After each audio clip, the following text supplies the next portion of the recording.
السلام علیکم ویورز، میں ہوں شاکر سولنگی۔ ویورز، سب کے لیے خطرے کی گھنٹی بج گئی ہے۔ اسلام آباد فوج کے حوالے ہو گیا ہے۔ فوج نے اسلام آباد کو کنٹرول کر لیا ہے، کیونکہ پی ٹی آئی کے جو انتشاری لوگ آئے ہوئے ہیں اسلام آباد میں، اس وقت مختلف جگہوں پر اسلام آباد میں شیلنگ چل رہی ہے، آنسو گیس کے شیل چلائے جا رہے ہیں۔ آج ابھی تھوڑی دیر پہلے ہی سیکیورٹی ذرائع کے حوالے سے خبر آئی ہے کہ فوج کے پی کے سے بھی نکل پڑی ہے ان ہی انتشاریوں کے تعاقب میں، یعنی پی ٹی آئی کے انتشاریوں کے، اور جو انتشار پھیلانا چاہ رہے ہیں، فساد پھیلانا چاہ رہے ہیں، ان کے پیچھے کے پی کے میں جو موجود فوج ہے وہاں سے بھی قافلے نکل پڑے ہیں۔ دونوں طرف سے گھیرا تنگ کیا جا رہا ہے۔ ایک تو اسلام آباد سے وزارت خارجہ کی جانب سے ایک نوٹیفیکیشن جاری کیا گیا کہ آرٹیکل 245 کے تحت فوج اسلام آباد میں تعینات کی جاتی ہے، لیکن اس کے بعد یہ خبر آئی اور اس کے بعد یہ بھی اطلاع ملی کہ 12 بجے رات کو فوج اسلام آباد کے جو حساس عمارتیں ہیں ان پر تعینات ہوگی۔ لیکن ابھی تھوڑی دیر پہلے جب میں ویلاگ کر رہا ہوں، اس سے کچھ منٹ پہلے خبر آئی کہ جی کے پی کے سے بھی فوج نکل پڑی ہے، اور ان ہی یعنی علی امین گنڈا پور اور ان کے قافلے کے پیچھے، اور ان کو کسی صورت نہیں بخشا جائے گا۔ خیبر پختونخوا کے جو گورنر ہے فیصل کریم کنڈی، ان کا میں نے اپنے ٹی وی چینل کے لیے آج انٹرویو کیا ہے شام کو، ابھی 10 بجے۔ وہ اس وقت شاید میں جب ویلاگ اپلوڈ کروں گا تو یہ رات کو 10 بجے وہ چلنا ہے، تو شاید چل رہا ہو سندھ ٹی وی نیوز پہ، لیکن شاید ختم بھی ہو گیا ہو۔ لیکن جو فیصل کریم کنڈی نے آج باتیں کی ہیں وہ بھی میں آپ کو بتا دیتا ہوں۔ گورنر راج کے حوالے سے میں نے ان سے اسپیشلی پوچھا۔ ایک تو فیصل کریم کنڈی نے کہا کہ جی دیکھیں، آج وزیر اعظم سے بھی ملے تھے، وزیر اعظم کو بھی صورتحال سے آگاہ کیا ہے، اور مجھے ایسا لگ رہا ہے کہ وزیر اعظم نے بلایا ہے یا وزیر اعظم کے پاس گئے ہیں تو یہ گورنر راج کی کوئی کہانی چل رہی ہے، شاید مجھے ایسا لگ رہا ہے، کیونکہ پی ٹی آئی نے جو شنگھائی تعاون تنظیم کی جو سمٹ ہونے جا رہی ہے، جو سربراہی اجلاس ہونے جا رہا ہے 15-16 اکتوبر کو اسلام آباد میں، اس کو سبوتاج کرنے کے لیے یہ ٹھیکہ لیا ہوا ہے بھارت اور اسرائیل سے، اس لیے انہوں نے احتجاج پر زور دیا ہے۔ پہلے کوئی زور نہیں تھا، یعنی 10 دن پہلے تک تو یہ خاموش تھے، 10-12-15 دن پہلے تک تو کوئی پلان نہیں تھا ایسا۔ اسی طرح جو جس طرح نکلے ہیں وہ، اور جو اسد کیسر صاحب ہیں، اسد کیسر نے تو اعلان بھی کر دیا کہ جی دھرنا لگائیں گے، یعنی لمبا ان کا لیٹ جانے کا پروگرام ہے، اور لمبے لیٹ آئیں گے۔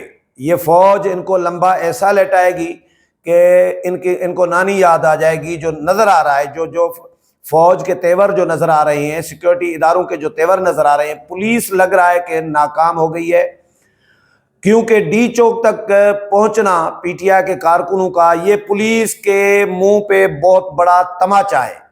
اسلام آباد پولیس کے منہ پہ بڑا تماچا ہے۔ رانا ثناء اللہ نے پرویز خٹک کو موٹر وے سے نیچے اترنے نہیں دیا تھا، جو حال کیا تھا وہ آپ لوگوں نے دیکھا تھا، لیکن محسن نقوی صاحب وہ نہیں کر پائے، اور محسن نقوی صاحب کی لوگ کہہ رہے ہیں کہ وزیر اعظم نے ان کی کلاس بھی لی ہے۔ تو یہ فوج کا آنے کا مقصد یہ ہے، مطلب یہ ہے کہ پولیس ناکام ہو گئی ہے، اسلام آباد پولیس، اور اسلام آباد پولیس کے کنٹرول سے معاملات نکل گئے ہیں۔ فیصل کریم کنڈی نے مجھے یہ بھی بتایا آج انٹرویو میں کہ کے پی کے کی حکومت سرکاری وسائل تو چلو مشینری، ہیوی مشینری، کنٹینر ہٹانے کے لیے یہ سارا کچھ خرچہ پیسے تو ضائع کر رہی ہے دھرنوں شرنوں پہ، لیکن پرائیویٹلی آنسو گیس کے شیل بھی انہوں نے خریدے ہیں اور وہ بھی لے کے آ رہے ہیں۔ اور یہ بھی فیصل کریم کنڈی نے کہا کہ یہ اطلاعات بالکل درست ہیں کہ ان کے جلوس میں کالعدم تنظیموں کے، ٹی ٹی پی کے لوگ شامل ہیں، اور یہ مسلح لوگ شامل ہیں جو یہاں پہ انتشار پھیلانا چاہ رہے ہیں، یہاں پہ نقصان کرنا چاہ رہے ہیں۔ لیکن علی امین گنڈا پور کے حوالے سے پھر وہ پر امید تھے کہ وہ علی امین گنڈا پور اتنے بہادر نہیں ہیں، کیونکہ وہ بچپن کے ساتھی بھی ان کے رہے ہیں، دوست بھی رہے ہیں، کھیلے کودے ہیں اکٹھے، ایک ہی علاقے کے ہیں، تو انہوں نے کہا کہ وہ اتنے بہادر نہیں ہیں۔ ایک بات جو مجھے سوال کیا کہ شہد کی کتنی بوتلیں پکڑی تھی ان سے، ان کی گاڑی سے، میں نے کہا ایک ہی۔ بولا جو ایک بوتل کے چکر میں اتنا دوڑ رہا تھا روڈوں پر، کوئی کنٹینر تو نہیں پکڑا تھا ان سے، ایک بوتل تھی شراب کی، شہد کی، تو اس پہ یہ دوڑیں لگا رہے تھے، بھاگے جا رہے تھے پولیس سے، اتنا ڈرے ہوئے تھے، خوفزدہ تھے۔ تو آپ باقی اندازہ کر سکتے ہیں کہ یہ کتنا بہادر ہو سکتا ہے یہ آدمی۔ تو پرویز خٹک اور ان کا بھی کمپیریزن میں نے پوچھا کہ پرویز خٹک اور علی امین گنڈا پور کا کمپیریزن اگر کیا جائے تو کون بہادر ہوگا؟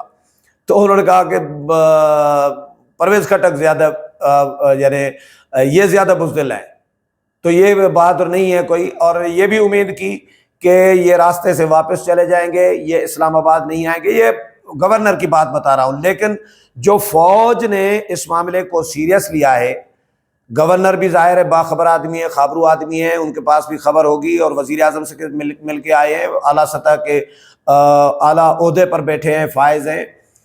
تو گورنر، کبھی کبھار ایسا بھی ہوتا ہے کہ گورنر کو پتہ بھی نہ ہو کہ گورنر راج لگنے جا رہا ہے، اور ان کو اچانک کہا جائے کہ بھائی یہ لے نوٹیفیکیشن، صدارتی فرمان، صدارتی آرڈر کہ بھائی گورنر راج نافذ ہو گیا ہے، اس طرح بھی ہوتا ہے۔ لیکن علی امین گنڈا پور کے حوالے سے فیصل کریم کنڈی کا کہنا تھا کہ ان کا ایک تو وہ بہت زیادہ بہادر نہیں ہے، اور دوسرا ان کا سافٹ ویئر اپڈیٹ ہو چکا ہوا ہے۔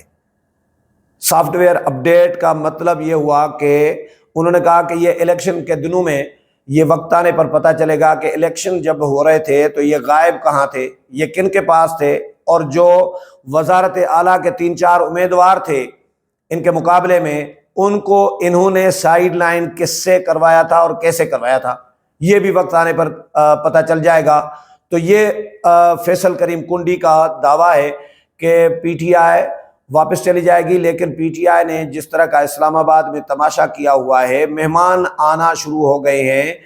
ایک ملک کا وزیر اعظم یہاں پر موجود ہے، ملائیشیا کا، اور مختلف بھارتی وزیر خارجہ نے بھی اعلان کر دیا ہوا ہے کہ وہ بھی آئیں گے۔ کل پرسوں سے مہمان شروع آنا، 2-3 دن میں مہمان آنا شروع ہو جائیں گے، مندوبین اور آبزرور اور نمائندے اور وزرائے خارجہ اور سربراہان مملکت جو ہیں، مختلف ممالک کے 30-40 ممالک ہیں۔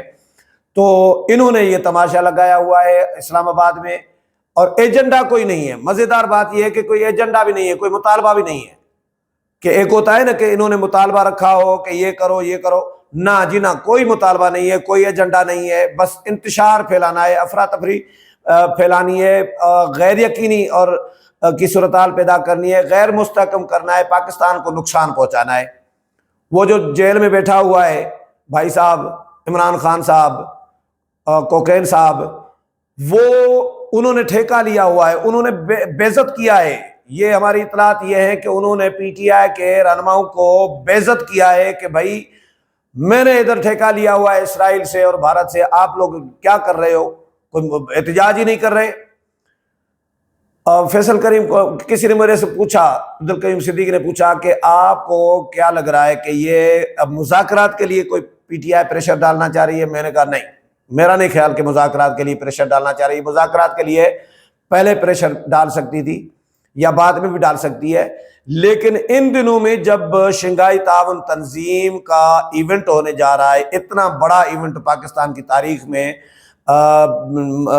جو ماضی قریب کی تاریخ ہے، 10-15 سالوں میں اتنا بڑا ایونٹ نہیں ہوا، 15-20 سال میں، اور وہ ہونے جا رہا ہے، اور انہوں نے احتجاج پر اور انتشار پر زور دیا ہوا ہے۔ تو پاک فوج نے طے کر لیا ہے، اعلان کر دیا ہے کہ بھائی ان کو دونوں طرف سے ان کا گھیرا تنگ کیا جائے گا، انتشاریوں کا، ان کو کسی صورت بھی نہیں بخشا جائے گا۔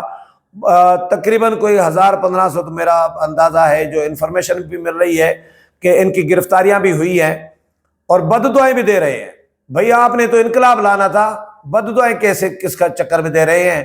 خدا ان کو برباد کرے، تباہ کرے، خواتین کی طرح معذرت کے ساتھ یہ بد دعائیں دے رہے ہیں حکومت کو کہ حکومت ہمارے ساتھ ظلم کر رہی ہے، جیسے ہم بھارت سے آئے ہوں۔ بھائی بھارت کے ایجنٹ تو ہیں، آپ کی فارن فنڈنگ ثابت کر رہی ہے، فارن فنڈنگ آپ سے بھارت سے فنڈنگ نہیں ہوئی؟ بالکل ہوئی ہے، ثابت ہو چکی ہے۔ آپ کو اسرائیل سے فنڈنگ نہیں ہوئی؟ ثابت ہو چکی ہے۔ جب یہ ثابت ہو چکا ہے کہ آپ بھارت اور اسرائیل سے پیسے لے کر پارٹی چلا رہے ہیں، سیاست کر رہے ہیں، تو پھر آپ بھارتی ایجنٹ ہوئے نا۔ پھر آپ کے ساتھ تو اس طرح ہی نمٹنا چاہیے نا جس طرح حکومت نمٹ رہی ہے آپ لوگوں کے ساتھ۔ تو اب دیکھتے ہیں، آج رات کل رات سے اسلام آباد مکمل طور پر سیل ہے۔ فیض آباد میں شیلنگ ہوئی ہے، ڈی چوک پر شیلنگ ہوئی ہے۔ ہم ڈی چوک سے جب گورنر کے پی کے کا انٹرویو میں کر رہا تھا شام کو، تقریباً مغرب سے پہلے، عصر اور مغرب کے درمیان، تو اس وقت شیلنگ چل رہی تھی۔ تو ہم ڈی چوک سے کم از کم بھی 5-6 کلومیٹر دور تھے، 5-6 کلومیٹر۔ اور اب میں جو ٹیرس میں نکلا تو میری ناک جلنے لگی اس آنسو گیس سے۔ تو ظاہر ہے پی ٹی آئی کے ساتھ اس طرح، اور پی ٹی آئی والے پتھرا اور یہ ساری چیزیں کر رہے ہیں، گرفتاریاں بھی ہو رہی ہیں، پکڑ دکڑ بھی ہو رہی ہے، شیلنگ بھی ہو رہی ہے، لاٹھی چارج بھی ہو رہا ہے، پتھرا بھی ہو رہا ہے۔ یہ مناظر ہیں اسلام آباد کے مختلف علاقوں میں۔ ایک دو جگہیں ہیں جو جس طرح میں نے بتایا کہ ڈی چوک ہے، فیض آباد ہے۔